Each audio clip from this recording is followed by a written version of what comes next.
오늘은 사르밧 여인에게 임한 은혜라는 제목으로 일항기서 강해 31번째 시간을 갖겠습니다.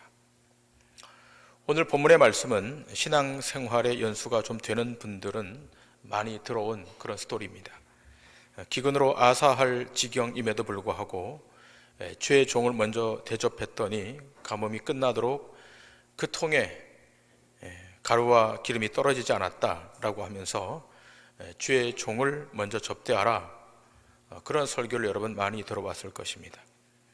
성경을 조금 자세히 읽어보아도 또 그렇게 해석하고 적용하는 것 외에 달리 다른 내용이 없어 보일 수도 있습니다. 그러나 성경이 과연 주의 종을 잘 접대하면 가뭄과 기근 중에도 하나님의 기적으로 보호를 받는가, 과연 그런 내용일까? 라고 하는 의구심을 갖게 됩니다. 사도행전 17장 11절 12절에 이런 말씀이 있지 않습니까? 베레아에 있는 사람들은 데살로니가에 있는 사람들보다 더 너그러워서 간절한 마음으로 말씀을 받고 이것이 그러한가 하여 날마다 성경을 상고하므로 그 중에 믿는 사람이 많고 또 헬라의 귀부인과 남자가 적지 아니하나. 자, 말씀이 그러한가 그렇지 않은가를 상고해보라, 이렇게 지금 사도행전은 말하고 있지 않습니까? 상고라고 하는 말은 자세히 따져가면서 곰곰이 생각해 보라는 뜻입니다. 그렇게 상고하지 않으면 선포되는 말씀이 다 하나님의 말씀으로 받게 될 때, 그 말씀을 의심 없이 받아들일 때 그 말씀이 과연 성경이 뜻하고 있는 본 의도인가는 확인할 수 없다는 것입니다. 상고하지 않고 그냥 받는 것, 그렇게 신앙생활을 해가는 믿음을 소위 맹신이라고 합니다. 자, 지난주에 본 1절부터 7절까지의 말씀은 엘리야에게 여호와의 말씀이 임하지 않습니까? 그리고 아합 왕에게 자신의 말이 없으면 수년 동안 비가 오지 않을 것이라고 선포합니다. 비도 이슬도 오지 않을 것이다, 이런 강력한 메시지를 선포하고 엘리야는 요단 앞 그리 시냇가로 숨어 들어갑니다. 아합의 칼날을 피해 엘리야는 그리 시냇가에서 까마귀가 공급해 주는 떡과 고기를 먹고 지냅니다. 그러나 이 그리 시냇가에 비가 내리지 않자 시냇물이 마르자 그는 시돈 땅으로 다시 이동하게 됩니다. 본문 8절과 9절의 말씀입니다. 여호와의 말씀이 엘리야에게 임하여 이르시되 너는 일어나 시돈에 속한 사르밧으로 가서 거기 머물라. 내가 그곳 과부에게 명령하여 내게 음식을 주게 하였느니라. 시냇물이 마르자 하나님의 말씀이 엘리야에게 임합니다. 너는 일어나 시돈에 속한 사르밧으로 가서 거기 머물라. 여러분 아시다시피 시돈은, 이 시돈 땅은 아합 왕의 아내 이세벨의 아버지가 왕으로 통치했던 그런 나라입니다. 여기 스크린에 그 이미지가 하나 올라올 텐데요. 자, 여기 보면 시돈이라고 표시된 데가 있지 않습니까? 지금의 그 명칭으로 하면 레바논 남부 지중해 연안에 있고 현재는 레바논에서 세 번째로 큰 도시입니다. 수도 베이루트에서 남쪽으로 약 45km, 또 두로에서 북쪽으로 40km, 예루살렘에서는 북쪽으로 약 100km 떨어진 곳에 위치해 있습니다. 자, 이 시돈의 통치자 이세벨의 아버지는 바알이 함께 한다는 뜻의 엣바알입니다. 그러니까 이러한 바알 숭배의 본산지로 엘리야가 이 시돈 땅으로 갑니다.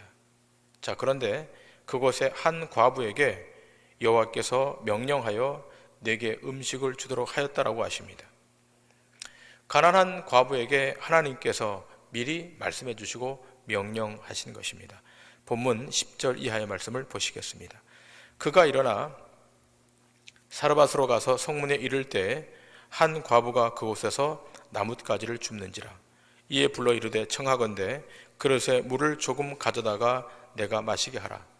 그가 가지러 갈 때 엘리야가 그를 불러 이르되 청하건대 내 손에 떡 한 조각을 내게로 가져오라. 그가 이르되 당신의 하나님 여호와께서 살아계심을 두고 맹세하노니 나는 떡이 없고 다만 통에 가루 한 움큼과 병에 기름 조금뿐이라. 내가 나뭇가지 둘을 주워다가 나와 내 아들 위하여 음식을 만들어 먹고 그 후에는 죽으리라. 엘리야가 이 사르밧으로 가서 성문에 이를 때 한 과부가 나뭇가지를 줍는 것을 목격하게 됩니다. 하나님의 지시가 있었기에 그 여자에게 물을 가지고 와서 자기에게 마실 것을 명합니다. 자, 이제 마지막 양식을 먹고 굶어 죽을 수밖에 없는 지경에 있는 이 여인에게 물을 가져오라고 명합니다. 그러자 이 여인이 물을 가지러 갑니다. 그때 엘리야가 그 과부에게 네 손에 떡 한 조각을 가져오라, 이렇게 또 명합니다. 엘리야가 목도 말랐고 배도 고팠던 것 같습니다. 그런데 과부에게 하는 말이 요청이 아니라 명령의 형태를 띠고 있습니다.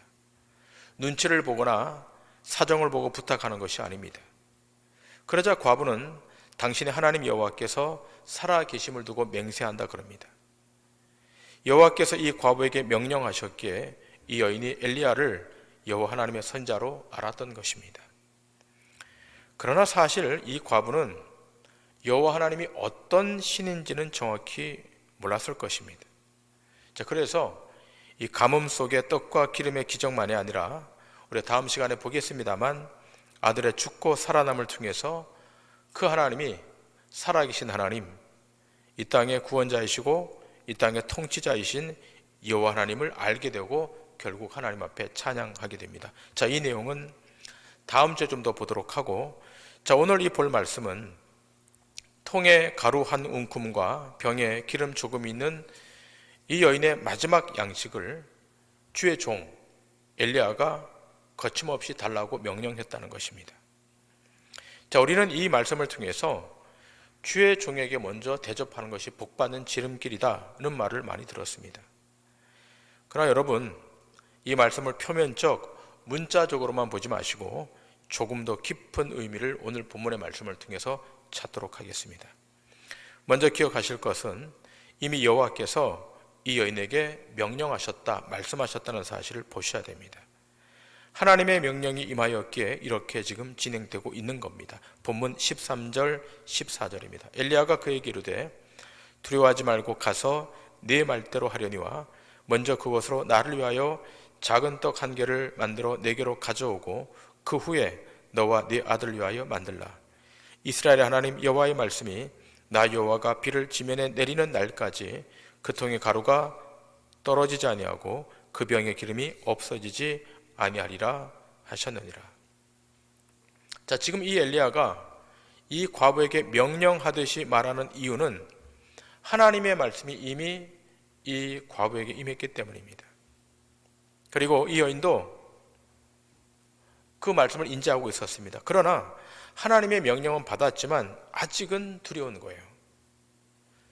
자, 지금 자기가 이 떡을 취하고 나면 곧 죽을 것이니까, 죽음이 코앞에 와 있으니까. 그러자 엘리야가 말합니다. 두려워하지 말고 가서 떡을 만들어 먼저 내게로 가져오고 그 후에 너와 네 아들 위해서 만들라라고 말합니다.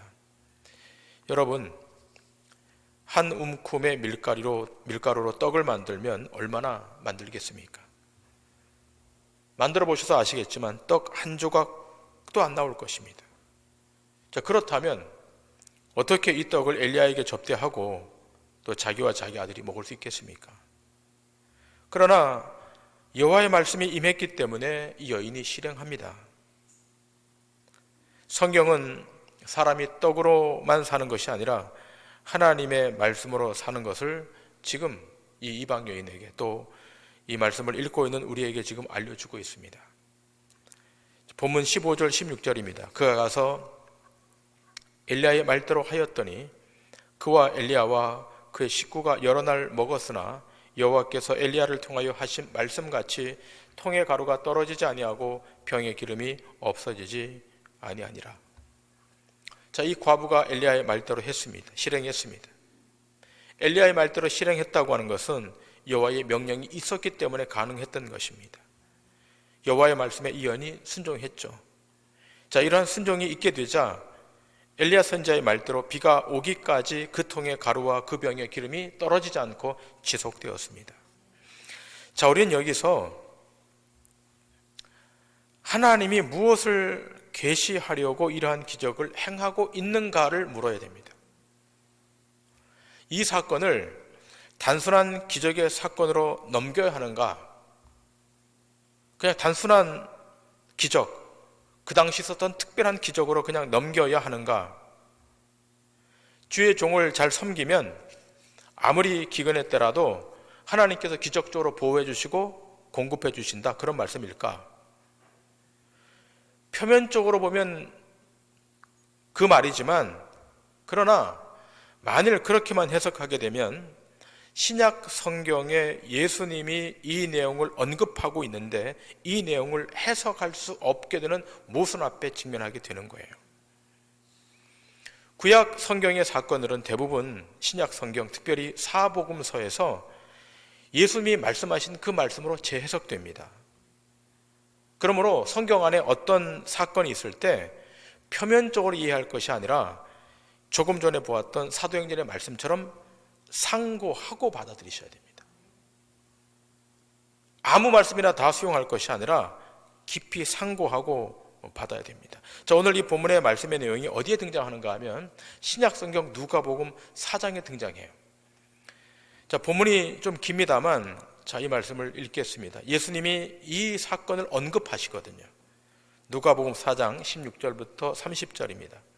예수께서 그 자라나신 곳 나사렛에 이르사 안식일에 늘 하시던 대로 회당에 들어가사 성경을 읽으시려고 서심해 선지자 이사야의 글을 들이거늘 책을 펴서 이렇게 기록된 데를 찾으시니 곧 주의 성령이 내게 임하셨으니 이는 가난한 자에게 복음을 전하게 하시려고 내게 기름을 부으시고 나를 보내사 포로된 자에게 자유를, 눈먼 자에게 다시 보게 함을 전파하며 눌린 자를 자유롭게 하고 주의 은혜의 해를 전파하게 하려 하심이라 하였더라.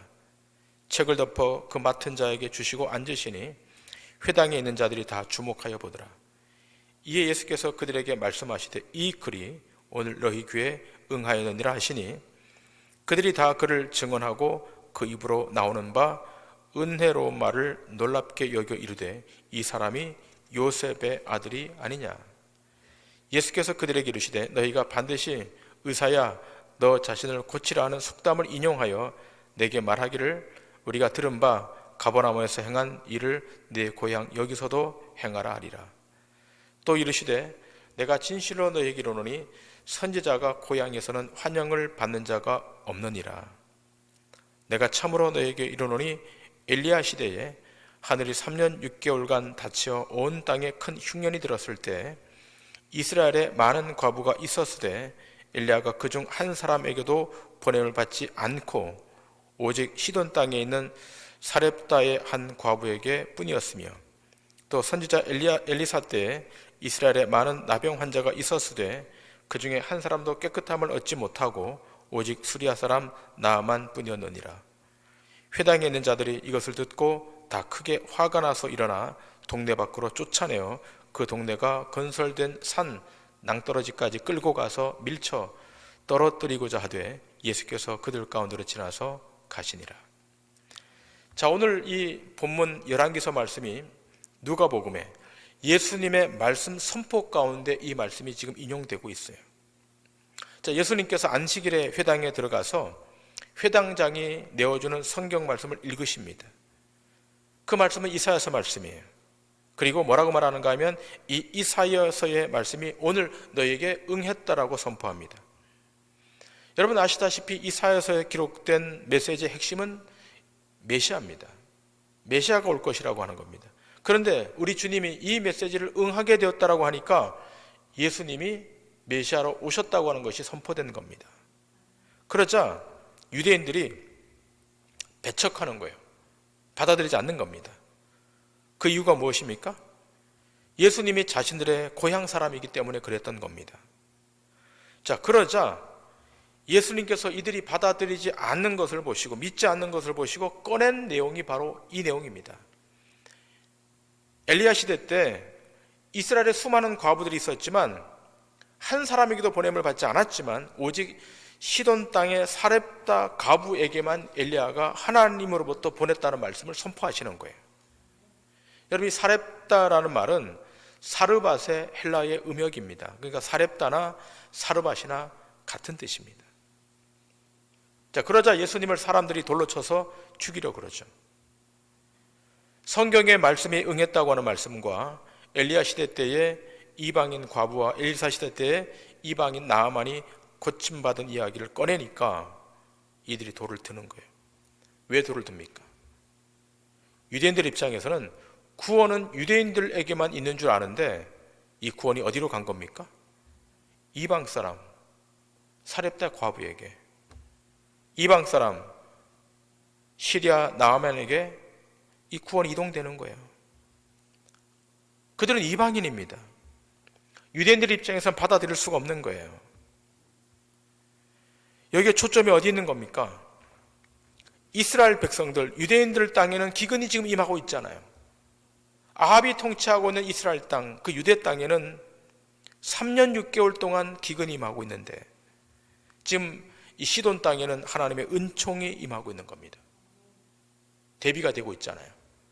아합이 통치하던 이스라엘 땅에는 극심한 가뭄이 들고 있는데 이 시돈 땅의 이 사르밧 여인에게는 하나님의 놀라운 은총이 임하고 있습니다. 사르밧 과부가 엘리야를 접대했다, 공개했다. 이것이 대단한 것이 아니라 하나님의 선지자가 이방 여인 사르밧 과부에게 찾아가도록 하나님의 주권적 손길이 동원된 것이 놀라운 은혜인 것입니다. 엘리야가 그냥 간 것이 아닙니다.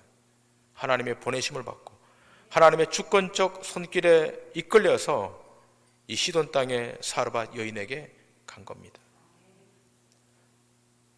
지금 자기 땅에는, 자기 조국의 땅에는 가뭄이 임하고 있는데 이 시돈 땅에는 하나님의 은총이 임하고 있습니다. 여러분, 이 말씀은 상대적으로 이스라엘이 버림받았다는 것을 뜻합니다. 이것이 바로 예수님을 죽이려고 했던 이유가 됩니다. 그래서 우리는 무엇을 보게 됩니까? 구원이 유대인에게서 이방인에게로 이동되고 있어요. 유대인들이 개처럼 여겼던, 돼지처럼 여겼던, 벌레만도 못한 종류로 여겼던 이들에게 하나님의 구원이 임하고 있습니다. 이방인일지라도 하나님의 주권적 은총이 임하면 구원 안에 편입된다는 사실을 우리에게 보여주고 있는 것입니다. 때문에 성경 말씀을 통해서 자신의 죄인됨을 알지 못하면, 자신의 부실함을 알지 못하면 지금 예수님을 죽이려고 하는 유대인과 같은 형국이 되는 것입니다. 자, 이와 방불한 예화가 사건이 또 등장하는데요. 마태복음 15장 21절 이하입니다. 예수께서 거기서 나가사 두로와 시돈 지방으로 들어가시니 가나안 여자 하나가 그 지경에서 나와서 소리질러 이르되 주 다윗의 자손이여 나를 불쌍히 여기소서 내 딸이 흉악하게 귀신 들렸나이다 하되 예수는 한 말씀도 대답하지 아니하시니 제자들이 와서 청하여 말하되 그 여자가 우리 뒤에서 소리를 지르오니 그를 보내소서. 예수께서 대답하여 이르시되 나는 이스라엘의 집에 잃어버린 양 외에는 다른 데로 보내심을 받지 아니하였노라 하시니 여자가 와서 예수께 절하며 이르되 주여 저를 도우소서. 대답하여 이르시되 자녀의 떡을 취하여 개들에게 던짐이 마땅하지 아니하니라. 여자가 이르되 주여 올소이다마는 개들도 제 주인의 상에서 떨어지는 부스러기를 먹나이다 하니 이에 예수께서 대답하여 이르시되 여자여 내 믿음이 크도다 내 소원대로 되리라 하시니 그때로부터 그의 딸이 나으니라. 자, 예수님께서 이제 예루살렘에서 나가시죠. 자, 마태복음 15장 1절을 보면 이렇게 되어 있지 않습니까? 그때에 바리새인과 서기관들이 예루살렘으로부터 예수께 나와 이르되. 자, 지금 예수님이 예루살렘에 계신데 그때 누가 다가오는가 하면 바리새인과 서기관들이 다가와요. 율법의 의로는 흠이 없는 그들, 장로들의 유전과 전통까지 지키는 그들이 예수님 앞으로 오죠. 근데 우리 주님이 어떻게 해요? 이 예루살렘에서 나갑니다. 어디로 가는가 하면 이방 지역 두로와 시돈 땅으로 가십니다.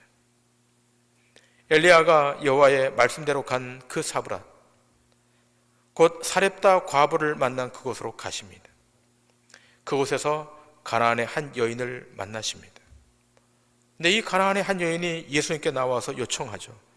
내 딸이 흉악한 귀신이 들렸으니 좀 고쳐주십시오. 주님 앞에 메어 달려요. 그러자 제자들이 이런 말을 하지 않습니까? 마태복음 15장 23절입니다. 제자들이 와서 청하여 말하되 그 여자가 우리 뒤에서 소리를 지르오니 그를 보내소서. 자, 그때 우리 주님이 이런 말씀을 하십니다. 마태복음 15장 24절입니다.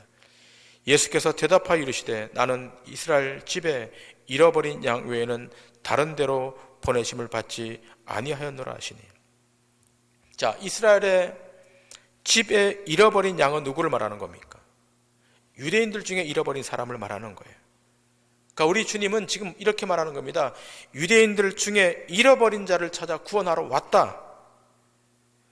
자, 이 메시지를 들은 이 이방 여인, 이 가나안 여인은 얼마나 마음이 아팠겠습니까? 지금 단호한 말씀을 하고 계시잖아요. 이방인들은 구원의 대상이 아니다. 나는 유대인들 중에 잃어버린 자를 찾아 구원하러 왔다. 이러한 단호한 말씀을 하고 있음에도 불구하고 이 가나안 여인은 물러서지 않고 간청을 합니다. 그때 우리 주님이 더 심한 말을 쏟아내지 않습니까? 자녀들의 떡을 취하여 개들에게 주는 것이 합당치 않다. 얼마나 무례한 말씀이에요. 얼마나 듣는 사람으로 하여금 상하게 하는 말입니까? 그러자 이 가나안 여인이 뭐라고 합니까? 올소이다마는 개들도 제 주인의 상에서 떨어지는 부스러기를 먹습니다. 주인의 상에서 떨어지는 부스러기. 부스러기의 은총, 부스러기의 은혜를 지금 구하고 있습니다. 이때 예수님께서 여자여 내 믿음이 크다라고 말씀하십니다. 여러분, 예수님께서 칭찬하신 이 여인의 믿음이 바로 엘리야를 통하여 보여주신 이 사렙다 과부의 이야기의 결론입니다.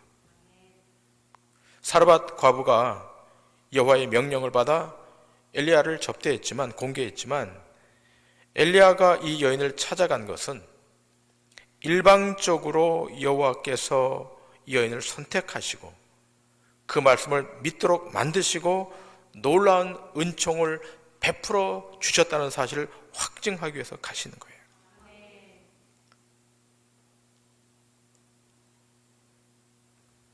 목회자에게, 선지자에게 접대 잘하면 복을 받는다, 그런 메시지가 아닌 것입니다.